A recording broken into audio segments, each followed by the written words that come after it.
Naam, Bwana Yesu apewe sifa nyingi sana. Ni wakati mwingine mzuri ambao tunaendelea kujifunza katika channel yetu hii ambayo ni mahususi kabisa kwa ajili ya mafundisho ya neno la Mungu. Na ninamshukuru Mungu, tutakuwa na somo lingine jipya ambalo litakuwa na mwendelezo. Na leo tutaanza kutazama katika sehemu ya kwanza. Na ninaendelea kuomba na kupokea kwamba macho ya mioyo yetu yanaendelea kutiwa nuru. Tunazidi kumuelewa mwana wa Mungu. Tunazidi kuelewa kile amekifanya kwa ajili yetu sisi tunaoamini. Tunazidi kuelewa pia ni nini tunaweza kufanya kwa kile ambacho amekifanya ndani yetu. Yaani yeye anafanya nini sasa ndani yetu na kupitia sisi. Na Baba endelea kutukuzwa katika maisha yetu. Amen. Tutakuwa na mfululizo mwingine wa somo lenye kichwa cha ujumbe nyakati katika wokovu. Nyakati katika wokovu. Na tunachojaribu kukiangalia katika somo hili ni nyakati tangu muamini alipoamini na kupokea wokovu na hata wakati ule ambapo Bwana atarudi. Ni muhimu sana kufahamu nyakati ndani ya wokovu, ndani ya imani ya Kristo Yesu. Ni muhimu kufahamu, kujua nyakati ndani ya wokovu ambao muamini ameupokea, kwa sababu itampa kufahamu muamini nini amepokea, nini anacho, na anafanya nini na hicho ambacho amepokea, na pia anatarajia nini katika wakati unaokuja. Kwa katika nyakati ndani ya wokovu ni tunaangalia katika nyakati tatu: wakati uliopita, wakati uliopo ama unaoendelea, na wakati ujao. Itatusaidia kufahamu kuna vitu ambavyo hatupaswi tena kuomba kwa sababu tunavyo. Ni vitu ambavyo tunapaswa tutembee katika hivyo kwa sababu tayari tunavyo. Hivyo sio vya kuomba. Tayari tulipoamini tulipokea, ama muamini siku aliyoamini alipokea. Hahitaji kuomba kwa ajili ya hivyo. Anahitaji kutembea kwa imani ndani ya hivyo. Anahitaji kukiri. Na moja kwa moja tutaanza kutazama wakati uliopita. Nyakati ndani ya wokovu ama nyakati katika wokovu. Tunazungumza nini tunapoangalia wokovu ndani, tunapoangalia nyakati ndani ya wokovu wakati uliopita? Hapa tunaangalia tu mara baada ya muamini kuamini ujumbe wa Injili. Huu ni wakati ambao umepita. Akishaamini ujumbe wa Injili, kwake ni wakati uliopita. Na wakati uliopita unaambatana na mambo kadha wa kadha ambayo tutayaangalia. Hapa tunaangalia nini? Hapa tunaangalia asili ya muamini. Vile muamini alivyo. Asili ambayo haiwezi ikabadilishwa kwa namna yoyote. Asili ambayo ameipokea katika namna ya umilele. Alipoamini amepokea. Alipoamini hapo tunapoangalia wakati uliopita ndipo ambapo muamini ameketi. Ndipo muamini ambapo ameketishwa. Ndipo ambapo muamini yupo, na ndipo ambapo ni nafasi yake. Na haiwezi kaondoka kwa namna yoyote. Hii ni asili. Asili huwa inabaki kuwa pale pale. Tunapoangalia nyakati za wokovu ama nyakati ndani ya wokovu wakati uliopita, tunatazama kitu ambacho muamini amepokea alipoamini. Tunatazama utambulisho wake, tunatazama asili yake, tunatazama haya mambo ambayo hayahamishiki, hayabadilishiki kwa namna iwayo yoyote. Ndivyo alivyo. Na hii amepokea kwa imani. Tumejifunza masomo kama kuzaliwa mara ya pili, haki, yanaweza yakawa ni msingi tunapoendelea kuangalia. Kwa hiyo kama ni mara yako ya kwanza kuwa hapa pamoja nasi, ni vizuri kuanza masomo yaliyotangulia. Yana msingi mzuri sana kuelewa hichi ambacho tunaendelea kukitazama kutokea huko tulipotoka. Somo la Injili, somo la haki ya Mungu, somo la kuzaliwa mara ya pili ni msingi mzuri wa kuelewa ambacho hiki tutaendelea kukitazama kuanzia hapo. Kwa mwanafunzi mzuri ni yule ambaye haruki madarasa. Ukiruka madarasa hutaelewa, ama ukiruka madarasa utapata shida kuweza kung'amua na kufika katika ufahamu ambao ulikuwa umekusudiwa. Kwa hiyo tunatazama sasa nyakati za wokovu, ama nyakati katika wokovu wakati uliopita, na kama kawaida tutakuwa tukipitia maandiko kadha wa kadha ili kuweza kueleza kile ambacho tunakizungumza. Hatuelezi kutoka hewani, hatuelezi kutoka kokote, tunatumia maandiko yaliyoandikwa. Na ili kujifunza nyakati ndani ya wokovu ama nyakati katika wokovu, tutapitia maandiko mengi ya nyaraka, kwa sababu katika nyaraka tunaona haya ni maandiko ambayo waliandikiwa kanisa, watu ambao wako kanisani, watu ambao wameamini. Kwa hiyo walikuwa wanatazamishwa kile ambacho wamekipokea ni kitu gani, walichoamini ni nini, kilikuwa kikifunuliwa, kikiwekwa wazi, wajitambue, wapate utambulisho, wajione hapo, wajitazame hapo, wasitazame eneo lingine lolote, waone hapo, wasitazame wametoka wapi, walikuwa vipi, watazame katika hicho ambacho nyaraka zinazungumza, utambulisho wao. Na moja kwa moja, wakati uliopita tunazungumza nini? Wakati uliopita tunazungumza habari ya kwamba muamini amesamehewa. Muamini amesamehewa, sio anasamehewa wala sio atasamehewa, amekwisha kusamehewa, amesamehewa. Unaposoma waraka wa kwanza wa mtume Yohana ule mlango wa 2 mstari wa 12, inasema na waandikia ninyi watoto wadogo kwa sababu mmesamehewa dhambi zenu kwa ajili ya jina lake. Mmesamehewa dhambi zenu kwa ajili ya jina lake. Tunaona msingi wa kusamehewa ni kwa sababu ya jina lake. Anaposema jina lake ama jina la Yesu hapa, ukifuatilia muktadha, tunaona ni jina la Yesu. Anazungumza ile kazi ambayo Kristo aliifanya katika kufa kwake, kuzikwa kwake siku 3 na kufufuka katika siku ya 3.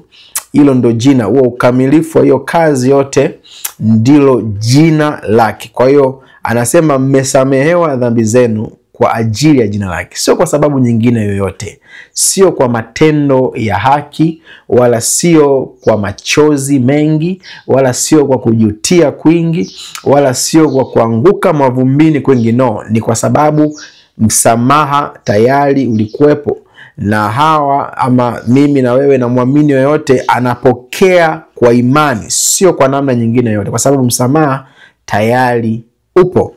Na tunaona pia Waefeso 4:32 inasema tena iweni wafadhili ninyi kwa ninyi, wenye huruma, mkasameane kama na Mungu katika Kristo alivyowasamehe ninyi. Kwa hiyo Mungu ndani ya Kristo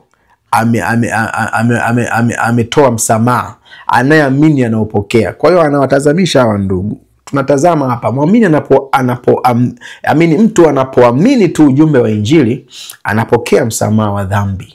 Dhambi zake zinakuwa zimesamehewa, zimeondolewa, haziko tena juu yake. Lakini pia unaposoma Waefeso 1:7 inasema katika yeye huyo, yani katika Yesu, kwa damu yake, kwa kile ambacho amekifanya, tuna ukombozi wetu. Anafafanua ukombozi, masamaha ya dhambi sawasawa na wingi wa neema yake. Kwa tunaona pia hapa kwamba msamaha ni kitu ambacho muamini anamiliki. Sio prayer point. Msamaha ni kitu ambacho muamini anamiliki. Anasema tunao ukombozi wetu, masamaha ya dhambi katika yeye, kwa damu yake, kwa kile ambacho amekifanya. Muamini anao msamaha. Ni jambo ambalo tayari alipoamini amelimiliki.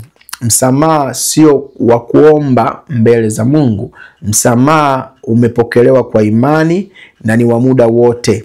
Umekava dhambi zote alizokwisha tangulia kufanya huyu mwamini, ambazo zitakuwepo katika wakati unaoendelea na hata wakati ambao unakuja baadaye. Yani ni msamaha wa milele, ni msamaha unaokava dhambi zote wala si nusu, zinakuwa zimechukuliwa, zinakuwa zimeondolewa, na huo ndio msamaha ambao tunauona ama tunaupata ndani yake Kristo Yesu. Tunapozungumza lugha kama hizi ni rahisi sana kuelewa kama umeanza katika somo la Injili na ukaja katika somo la haki ya Mungu na ukaja katika somo la kuzaliwa mara ya pili. Ni rahisi kuzielewa hizi lugha ambazo ninazozungumza hapa. Ni msamaha wa milele, sio msamaha unaokuja kwa mafungu, ama sio msamaha wa mpaka mtu atakapokosea tena tunaanza tena upya. No, ni msamaha wa milele. Ndio maana nasema tunao ni kitu ambacho muamini anamiliki, ni asili yake, ipo ndani yake, ipo katika yeye.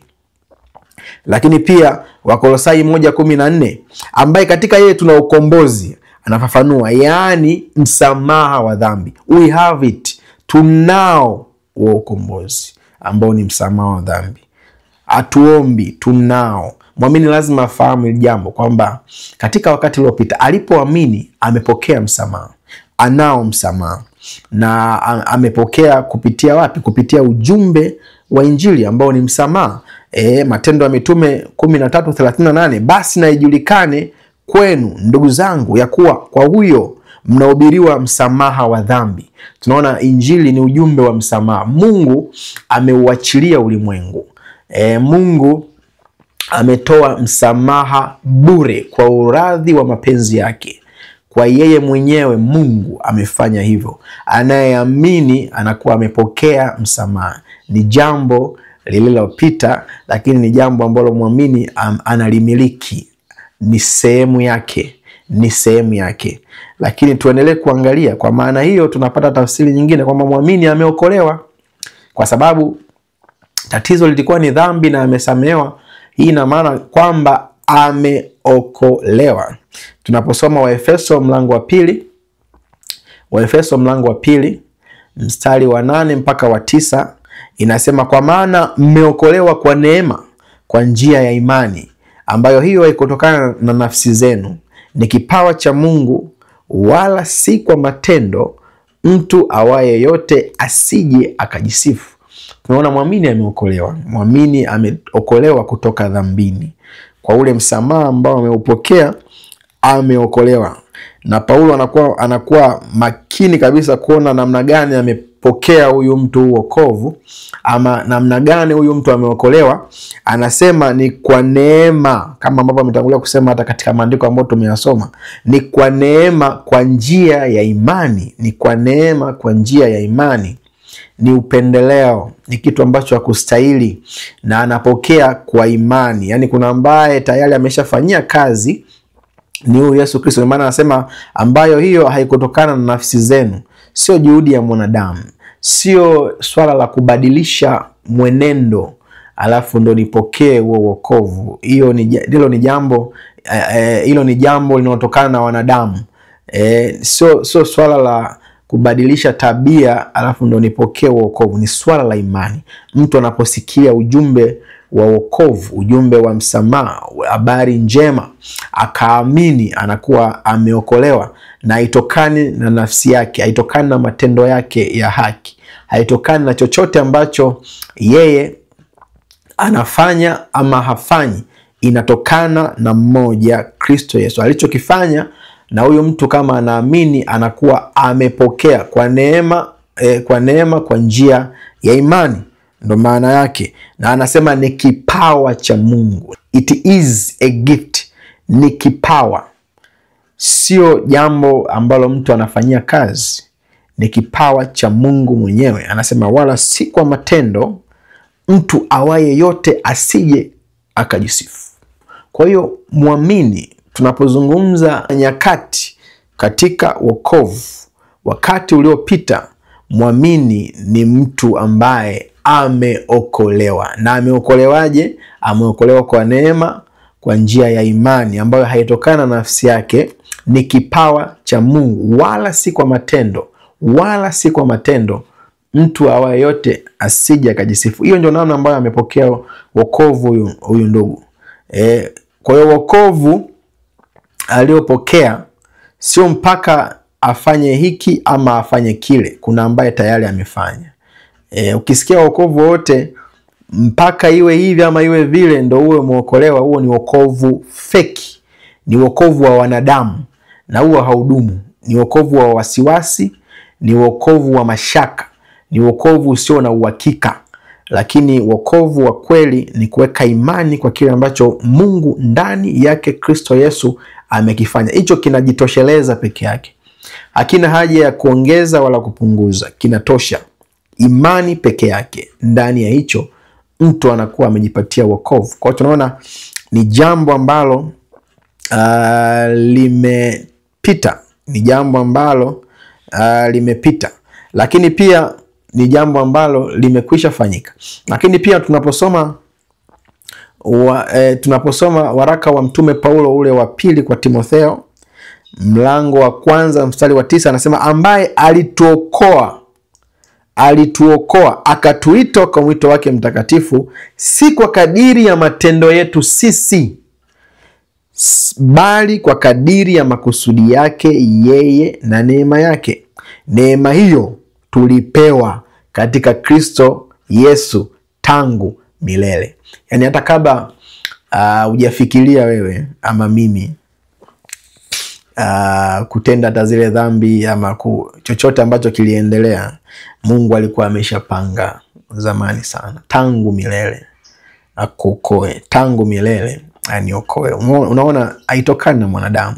Sio kazi ya mwanadamu. Ikiwa kazi ya mwanadamu inakuwa ya wasiwasi, ya mashaka, ya hofu. Kwa anaendelea tu kusisitiza kile ambacho anakizungumza katika andiko ambalo tumetoka kulisoma. Anasema alituokoa akatuita katika mwito wake mtakatifu, si kwa kadiri ya matendo yetu sisi. Wokovu ni wa Bwana, unatokana na Bwana mwenyewe ama unatokana na Mungu mwenyewe. Na ukiwa unatokana na Mungu mwenyewe, ni yeye mwenyewe atahakikisha huyu anayeokolewa anakuwa salama nyakati zote.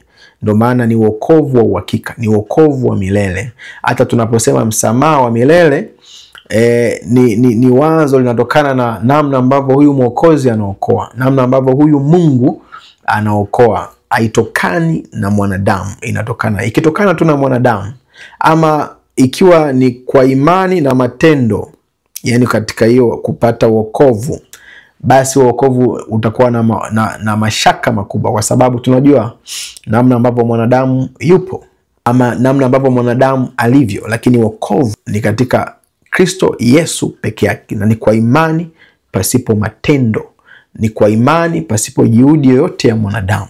Kwa hiyo tunaona hivi sio vitu vya kuomba kwamba Bwana niokoe.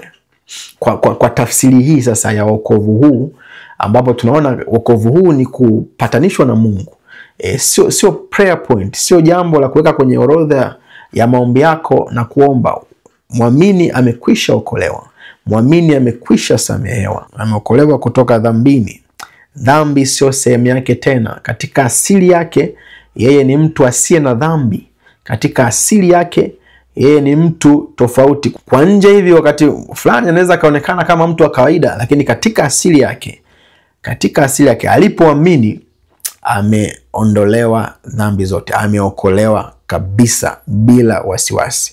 Tuendelee kuangalia, tunaangalia nyakati ndani ya wokovu, nyakati katika wokovu. Na katika sehemu ya kwanza tunajikita tu kuangalia wakati uliopita. Nini muamini amepokea alipoamini tu, pale alipohubiriwa kwamba Yesu anaokoa.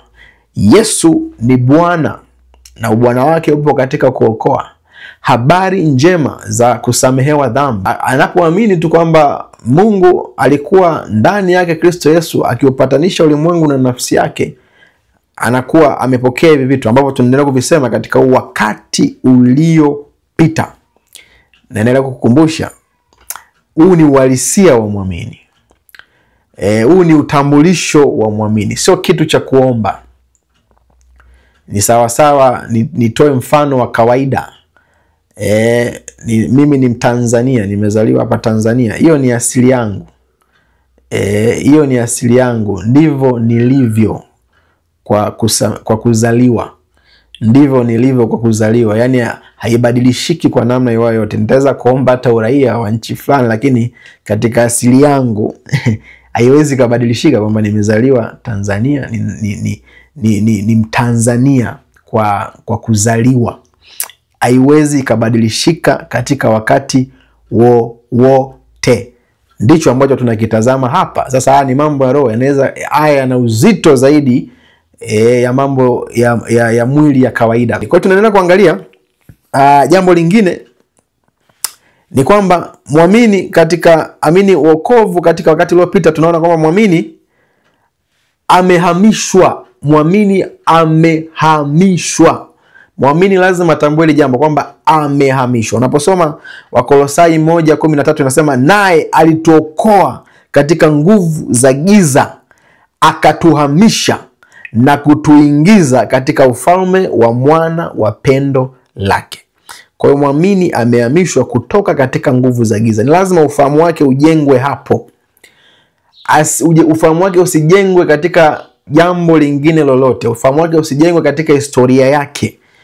Pengine alikuwaje huko nyuma, ama ametoka katika familia gani, ama ametoka katika jamii ya watu gani, ama ametoka katika mazingira gani. Lazima ajitazame hapa kwamba kumbe asili yangu nilipoamini wakati uliopita, ni wakati uliopita, ni jambo ambalo hapo ndipo ambapo nipo kwa sasa, ndipo asili yangu, ndio utambulisho wangu, ni kwamba nimehamishwa kutoka katika nguvu za giza.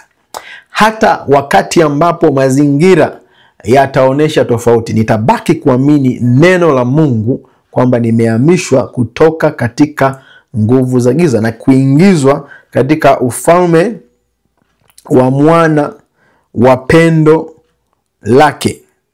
Na hii ni kazi ya Mungu mwenyewe. Muamini hajafanya chochote hapa. Biblia inasema alituokoa katika nguvu za giza na akatuhamisha na kutuingiza. Ni yeye mwenyewe ndiye aliyefanya.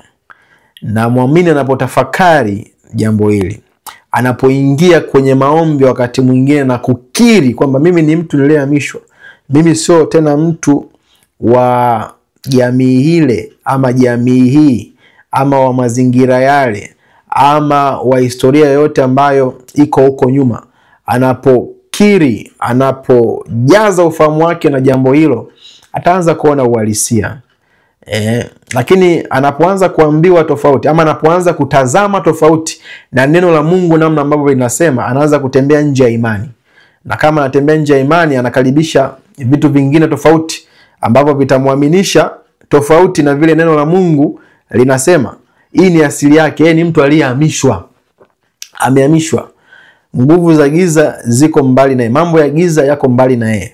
Chochote ambacho kinahusiana na giza kiko mbali na yeye. Ni lazima atambue hivyo. Ni lazima aone hivyo. Ni lazima afahamu hivyo. Ni lazima aangalie hivyo. Ni lazima aamini hivyo katika neno la Mungu. Huyu ndio maana anaitwa muamini, na maisha yake ni maisha ya imani, sio maisha ya hisia wala sio maisha ya kuona, ni maisha ya imani. Na imani siku zote ndiyo ambayo inashinda. Ni lazima muamini afahamu. Sio atahamishwa. Sio, tunaona hapa inasema yeye mwenyewe amefanya hilo jambo. Mungu mwenyewe ndani yake Kristo Yesu amefanya. Alitokoa katika nguvu za giza, akatuhamisha wapi? Wakati Yesu anafanya ile kazi ya ukombozi. Yeye alipoamini amepokea kwa imani. Kwa hiyo amekwisha hamishwa. Asije mjanja wa mjini akakwambia mpaka utoe kitu fulani ndipo utakapohamishwa. Asije mjanja wa mjini akakwambia mpaka uchukue hatua hizi 1, 2, 3, 4 ndipo ambapo utahamishwa kutoka katika nguvu za giza. Asije mjanja wa mjini akakwambia chochote tofauti na hicho ambacho neno linakwambia. Ni kuamini neno, ni kukiri neno. Na unajua unavyojiona ndani yako ndivyo utakavyokuwa. Hauwezi ukawa sasa katika namna ya nje, katika namna ya mtembeo, katika namna ya mwenendo tofauti na vile ambavyo unajiona. Kwa hiyo lazima kujaza fahamu na mambo haya mazuri, mambo haya mema Hivi ndio vitu vyema ndani yake Kristo Yesu, vinapokelewa kwa imani peke yake. Mtu alipoamini tu amevipokea. Ni vya wakati uliopita, vipo ndani ya muamini. Muamini anapokuwa ndani ya Kristo Yesu kwa imani, na maana hivi vitu ni vyake, vipo, amehamishwa. Hayupo tena katika ule ukoo ambao una zile tabia fulani.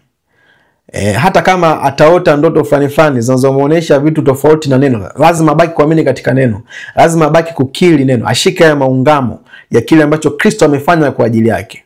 Atakapoanza kukiri tofauti, atakapoanza kufikiri tofauti, mtazamo wake utakuwa hapo, umejengwa hapo. Ataota ndoto za namna hiyo pia, atafikiri ndio uhalisia wake.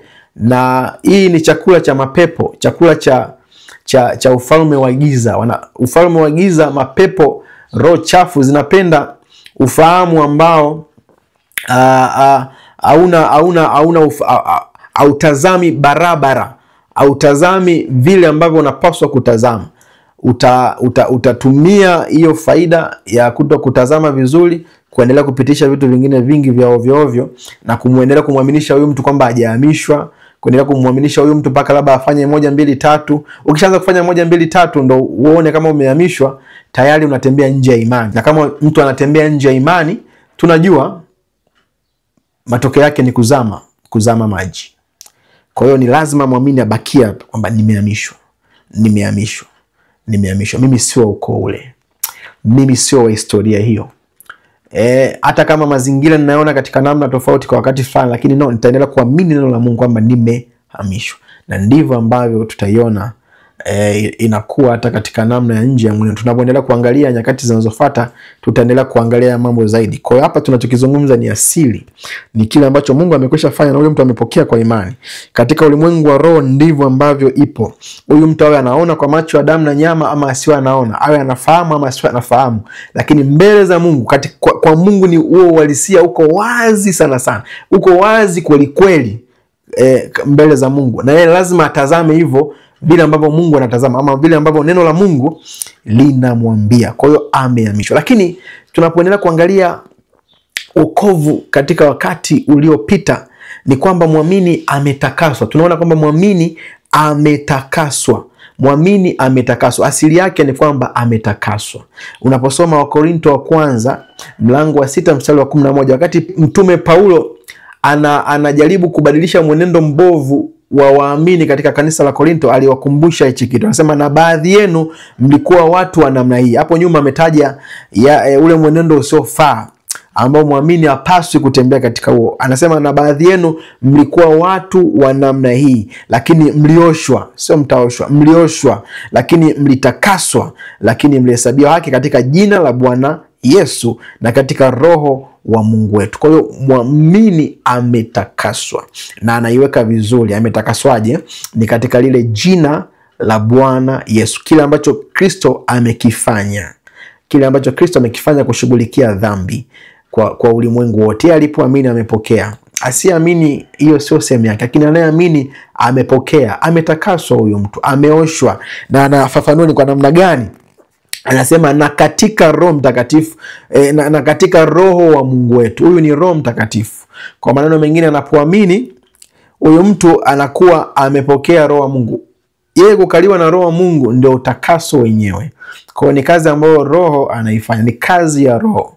Ni kazi ya roho. Mtu anapoamini kwanza ni ushawishi wa roho, lakini pia roho anakuwa yuko pamoja na huyo mtu katika kuamini kwake, ndio utakaso.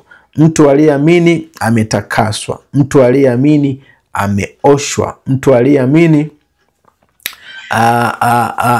hiyo ndo status yake. Hiyo ndo status yake. Katika asili yake ameoshwa, katika asili yake ametakaswa, katika asili yake yuko, na lazima ajitazame hapo. Nguvu ya kuishi maisha ya utakatifu, nguvu ya kuishi maisha yasio na mwenendo mbovu ni kwanza katika kujitazama kile ambacho Mungu amefanya kwa ajili ya muamini. Anapoelewa kwamba nimetakaswa, kuna zaliwa nguvu ndani yake ya kukataa uchafu, ya kukataa chochote ambacho hakiendani na asili yake, ya kukataa chochote ambacho hakiendani na namna ambavyo yeye alivyo. atakaa mbali anapoendelea kusikia zaidi tena na tena kwamba Bwana umetakaswa. Umeona hata hapa Paulo anapowaasa hawa ndugu, anawakumbusha asili yao. Nyie bwana ni watu mliooshwa, mliotakaswa, ampaswi kuenenda katika mambo hayo. Ameyataja hapo, utakaposoma hapo kabla ya huu mstari wa 11 utayaona. Ampaswi kutembea katika hayo. Hayo sio yenu. Mkitembea katika hayo mnafanya maigizo. Yani wewe ni mwanadamu alafu unataka ubweke kama mbwa. Ni kitu cha ajabu, ni kitu cha kusikitisha. Unatembea nje ya asili yako. Rudi katika asili yako. Jitazame katika asili yako. Usisahau asili yako. Toka utembee ukijua mimi ni mtu ambaye nimetakaswa, nimeoshwa. Na ni kazi ya Mungu mwenyewe. Sio, hakuna maombi ambayo yatanitakasa. Hakuna machozi ambayo yanaweza yakamtakasa mtu. Ni kazi ya Roho, ni kazi ya Mungu mwenyewe ndani yake Kristo Yesu. Na huu utakaso unapokelewa kwa imani. Mtu anapoamini anakuwa ametakaswa. Ni mtiririko ule ule kwenye kusamehewa dhambi, ina maana dhambi zimeondolewa. Lakini pia muamini, jambo lingine ni kwamba amehesabiwa haki. Amehesabiwa haki. Warumi 5:1 inasema, basi tukiisha kuhesabiwa haki itokayo katika imani, na muwe na amani na Mungu kwa njia ya Bwana wetu Yesu Kristo. Basi tukiisha kuhesabiwa haki itokayo katika imani. Kwa hiyo muamini ndani ya Kristo Yesu amekwisha kuhesabiwa haki kwa njia ya imani. Alipoamini tendo moja la haki, kile ambacho Kristo Yesu amekifanya, anakuwa ni mtu ambaye amepokea haki ya Mungu. Yeye mwenyewe anakuwa ni haki ya Mungu. Ndio maana anasema na muwe na amani. King James inasema we have peace. Sio muwe na amani, tunayo amani tayari. Kwa hiyo anaposimama mbele za Mungu, anasimama kama mtu mwenye haki mbele za Mungu, mbali na matendo yake. Kwa sababu hii haki anasema ni kwa njia ya Bwana wetu Yesu Kristo. Anaposema kwa njia ya Bwana wetu Yesu Kristo, katika Yesu Kristo, kwa Yesu Kristo, kwa yeye na vitu kama hivyo utaviona sana katika nyaraka, ni kwa ile kazi ambayo Kristo ameifanya, ile kazi ya ukombozi, ile kazi ya kushughulikia dhambi. Kwa sababu ameondoa dhambi ya ulimwengu, anayeamini anapokea haki. Nayo pia inaingia katika jambo hilo. Kwa hiyo ni mtu ambaye anayo haki mbele za Mungu. Unaweza kwa upana zaidi unaweza ukatazama lile somo haki ya Mungu, ukalirudia tena ili kuweza kuelewa zaidi habari za kuwa na haki mbele za Mungu, Mungu aliye mkamilifu. Kwa hiyo kuanzia hapa muamini hatendi matendo mema kama ambavyo tafsiri ya dini zingine ilivyo, ili aweze kupata haki mbele za Mungu. Anatenda matendo mema, anadumu katika kazi njema, kwa sababu yeye tayari asili yake ni haki. Ana haki mbele za Mungu. Kinachomsukuma kuwa mwema, kinachomsukuma kutenda mema, kinachomsukuma kufanya kazi ya Mungu ni kwa sababu ni mwenye haki. Ni mwenye haki ndani yake, asili yake iko hivyo, afanye ili apate haki. Na hii haki aliyoipokea, atoe sana asitoe sana, haitapungua. Matendo mema awe nayo mengi sana, ayapunguze, haitapungua wala haitaongezeka, kwa sababu imejitosheleza, ni kile Kristo Yesu alichokifanya. Lakini kimsingi atakapotafakari namna ambavyo amehesabiwa haki, atakapotafakari namna ambavyo amekubaliwa tu na Mungu pasipo kitendo chochote alichokifanya, anapotafakari upendo wa Mungu mkubwa namna hii, anaanza kujisikia amani mbele za Mungu. Anaanza kujisikia kiu na shauku ya kufanya kwa ajili ya Mungu, ya kudumu katika makusudi na mapenzi ya Mungu, ya kutembea katika haki. Msukumo unatokana na nini? Na lile pendo ambalo Mungu amelionyesha katika kumhesabia haki, na sio kinyume chake. Katika dini wanafanya hawa watu na wakuwa na bidii sana kwa Mungu ili wa score points mbele za Mungu, ili Mungu awatazame, ili wawe na Mungu kwa maneno rahisi, ili waipate pepo kwa maneno mengine. Lakini nao muamini tayari ana Mungu, tayari kama ambavyo tulijifunza katika somo la kuzaliwa mara ya pili, amezaliwa mbinguni, ni mwenyeji wa mbinguni. Kwa hiyo anafanya akitokea hapo, uhalisia wake ukiwa hapo, na katika haki ni namna hiyo hiyo, anafanya kama mwenye haki. Kwa hiyo unapokutana na maneno kama maombi ya mwenye haki, yafaa sana akiomba kwa bidii, ujue mwenye haki anayozungumzwa ni muamini, sio mtu ambaye amefanya hiki ama hajafanya kile, kwa sababu hiyo haki inayozungumzwa hapa ni ndani yake Kristo Yesu. Kwa hiyo omba, ndio maana anasema tuna amani. Unapojua haya mambo, una amani mbele za Mungu. Hauanzi kwanza na kumpanga Mungu na maombi fulani yanaonekana kama ni ya unyenyekevu, maombi ya rehema na vitu vingi, mambo ambayo binadamu wamejitungia, ndio ufikiri Mungu sasa utampata, sasa ndio anze kuzungumza hoja zako na nini. No, unapokuwa na ufahamu sahihi barabara wa nini Kristo amekifanya, unapata amani, unakuwa na amani. Hiyo haki imejitosheleza, hiyo haki imekuweka tayari mahali ambapo Mungu amekutaka uwe. Na unapojitazama hapo, na unapotafakari hayo, na unapotazama hapo, unaona amani, unaona ujasiri wa kwenda mbele za Mungu, unajua una Mungu wakati wote. Hii ni maana pia ya nyakati katika wokovu, wakati uliopita. Tunapoendelea kuangalia nyakati ndani ya wokovu wakati uliopita, muamini amebarikiwa. Muamini amebarikiwa. Unaposoma Waefeso 1:3 inasema, atukuzwe Mungu Baba wa Bwana wetu Yesu Kristo, aliyetubariki kwa baraka zote za rohoni katika ulimwengu wa roho ndani yake Kristo. Muamini ni mtu ambaye amebarikiwa katika Kristo. Alipoamini amebarikiwa kwa baraka zote za rohoni. Kwa unapopata muda, unapopitia kuendelea mstari wa 4 na kuendelea, na kuna mstari utausoma mbele, anazungumza Paulo mambo kadha wa kadha pale, kwamba huyo mtu amechaguliwa, huyo mtu amekuwa mwana wa Mungu. Hizo ndo baraka za rohoni ambazo anazizungumza. Unaposoma mistari inayoendelea tunaona hilo jambo. Kwa hiyo tunaona ni ndani yake Kristo Yesu.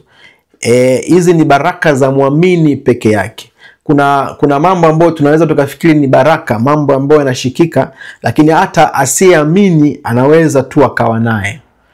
Nyumba nzuri hata asiyeamini anaweza akawa nayo. Mke mzuri hata asiyeamini anaweza akawa naye. Gari nzuri hata asiyeamini anaweza akawa nayo. Vitu vya kushikika hata asiyeamini anaweza tu akawa navyo. Lakini baraka zinazozungumzwa hapa ni baraka za rohoni, ni ndani yake Kristo Yesu. Chochote ambacho kinatajwa hapa asiyeamini hawezi akawa nacho. Anazungumza kuchaguliwa, anazungumza kuwa mwana wa Mungu, inatokana na imani tu kwa kile ambacho Kristo Yesu amekifanya. Na hii ndio baraka ya kweli. Hii ndio baraka ya kweli. Unapofuatilia uhalisia wa neno baraka, halitafsiriki moja kwa moja katika vitu vinavyoshikika. Vitu vya nje ni vitu vya ndani. Ndio maana anasema katika ulimwengu wa roho ndani yake Kristo Yesu. Baraka ama kuwa mbarikiwa, kwa maneno mengine ama maneno mepesi, ni kuwa ndani ya mpango wa Mungu, ni kuwa pamoja na Mungu, ni kuwa sehemu yake Mungu, ni kuwa urithi wa Mungu mwenyewe. Hiyo ndo baraka ya kweli.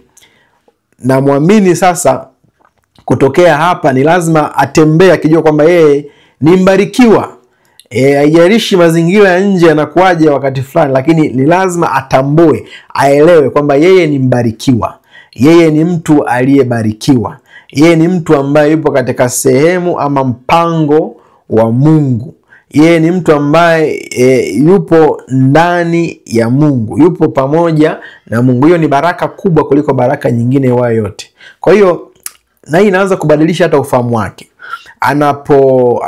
Anapotoa matoleo kwa mfano, ama anapotoa sadaka kwa mfano, ni lazima afahamu kwamba anatoa sio ili abarikiwe, ila anatoa kwa sababu yeye ni mbarikiwa, yeye ni mtu aliyebarikiwa. Na lazima pia aanze kutazama na kuwa makini sana na maneno yake. Ni lazima maneno yake yawe yamejaa baraka. Ni lazima maneno yake yawe yana mtazamo ama yana mlengo huo. Ni mtu wa kubariki. Na lazima afahamu kwamba anachokizungumza kina nguvu sana, kwa sababu yeye ni mtu ambaye amebarikiwa. Sio mtu wa kulaani. Muamini sio mtu wa kulaani. Muamini ni mtu wa kubariki, kwa sababu amebarikiwa ndani yake Kristo Yesu. Katika ulimwengu wa roho, ndani yake Kristo Yesu amebarikiwa kweli kweli. Hakuna namna ambavyo unaweza ukalinganisha baraka hii na vitu vya kushikika. Vitu vya kushikika mtu anaweza kavipata kwa namna tofauti tofauti, lakini baraka zinazozungumzwa hapa ni ndani yake Kristo Yesu pekee. Ni kwa kile ambacho Kristo Yesu amekifanya peke yake. Kufa kwake, kuzikwa kwake na kufufuka siku ya tatu. Anayeamini anakuwa amebarikiwa, ni mbarikiwa, ni heri, na ni lazima atembee hivyo. Awe tayari kubariki watu katika namna ya roho na kubariki watu katika namna nyingine tofauti tofauti. Atambue hilo kwamba anapokaa katikati ya watu yeye ni baraka. Anapokaa na kujitafakari yeye mwenyewe ni lazima aone hivyo. Yeye yuko mbali na laana. Laana sio sehemu yake. Laana sio sehemu yake. Laana iko mbali na yeye. Uko wake huko wa zamani unaweza kuwa kwa namna ya mwili umelaaniwa labda, na wanasema umelaaniwa, lakini yeye lazima atambue na aelewe kwamba hayupo tena huko. Katika uhalisia wake yeye ni mbarikiwa, ni mbarikiwa. Wabarikiwa sio watu wa aina fulani fulani, ni mtu aliyeamini katika dhabihu ya Kristo Yesu. Ni lazima atafakari hivyo huyu mtu, ni lazima atazame hivyo huyu mtu, ni lazima aseme hivyo kwa habari ya maisha yake kwamba mimi ni mbarikiwa. Ni lazima afahamu hakuna maneno yoyote yatakayozungumzwa juu yake kinyume na hichi yatafanikiwa, na ni lazima akiri hivyo kwamba mimi nimebarikiwa. Hakuna neno lolote la kinyume na hichi ambacho Mungu anasema juu yangu litafanikiwa ama litakuwa katika uhalisia katika maisha yangu. Nimebarikiwa. Nitaona tu hivyo siku zote, nitatembea hapo siku zote, na Baba anatukuzwa na watu wanaona hiyo baraka ninapokuwa katikati yao. Mimi kama muamini, ufahamu unapojengwa hapo, ni rahisi kuwa na mwenendo sasa baadaye. Tutakapoendelea kuangalia nyakati zinazofuata tutaangalia zaidi.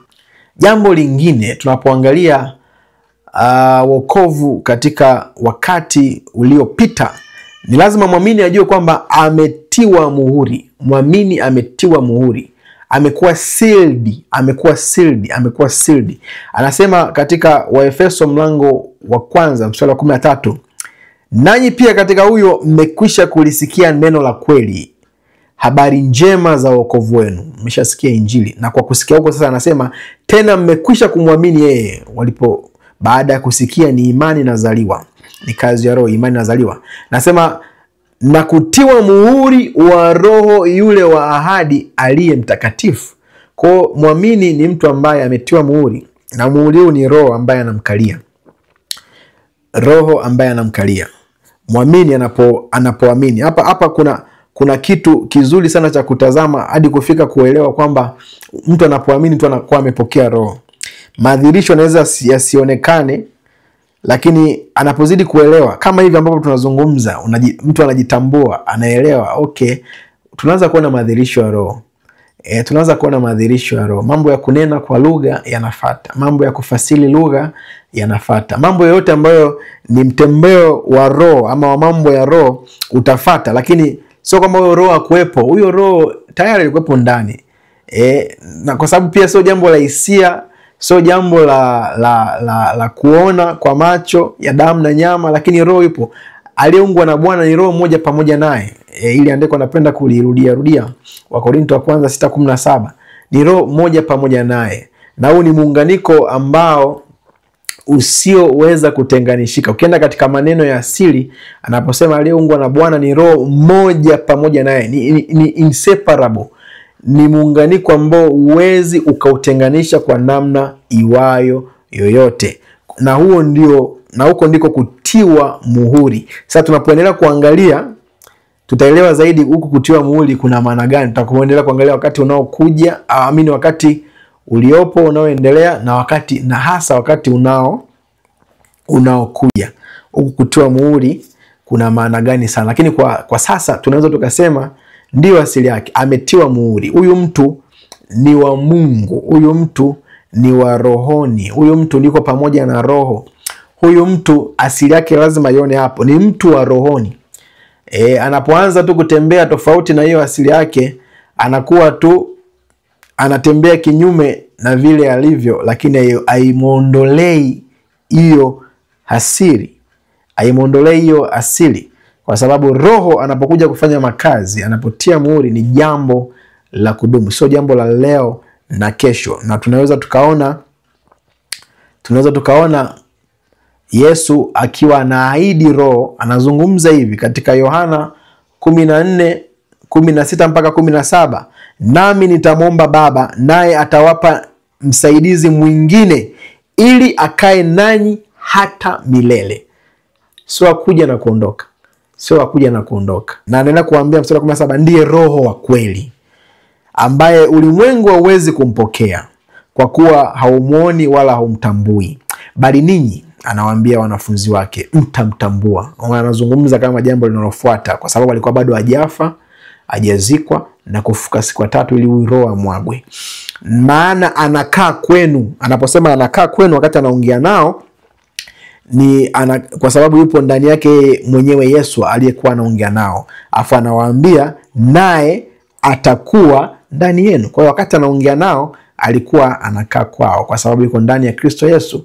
Lakini Yesu atakapokufa, atakapozikwa na kufufuka siku ya tatu, Roho atamwaga. Kwa hiyo anaamini, ndio maana anasema atakayeamini. Sasa hapo ndio maana anasema naye atakuwa ndani yenu. Kwa hiyo muamini ametiwa muhuri. Na ametiwa muhuri kwa namna gani? Kwa Roho Mtakatifu. Na hii imetokana imefikaje hapo? Anasema kwa kusikia neno la kweli, habari njema za wokovu, na kwa kuamini. Baada ya kusikia, mtu anapoamini anakuwa ametiwa muhuri na Roho yule wa ahadi aliye mtakatifu. Muamini ametiwa muhuri na Roho Mtakatifu. Yeye na Roho ni kitu kimoja. Yeye ni wa Mungu kwa sababu ya Roho aliye ndani yake. Ufalme wa Mungu uko pamoja na yeye, kwa maana hiyo kwamba Roho yuko ndani yake, yuko pamoja na yeye. Na hiyo ndio maana ya nyakati katika wokovu wakati uliopita. Katika sehemu ya kwanza tumekuwa tukipitia hiyo. Kwa tumeona kwamba muamini amesamehewa, lakini pia muamini ameokolewa, lakini pia muamini amehamishwa, lakini pia muamini ametakaswa, lakini pia muamini amehesabiwa haki, lakini pia muamini amebarikiwa, na muamini ametiwa muhuri. Hivi ni baadhi ya vitu ambavyo ukipita katika nyaraka utaona ni asili ya muamini. Ni asili ya muamini, ndivyo alivyo. Hii sio kwa matendo yake, hii sio kwa chochote ambacho yeye anaweza kuchangia. Amepokea kwa kile ambacho Kristo Yesu amekifanya, ama Mungu amefanya ndani yake Kristo Yesu. Niseme kwamba Baba amekubariki sana, na tuendelee kujifunza pamoja somo hili ambalo kimsingi litakuwa na sehemu 3, na mpaka wakati mwingine, uwe na wakati mwema. Amen.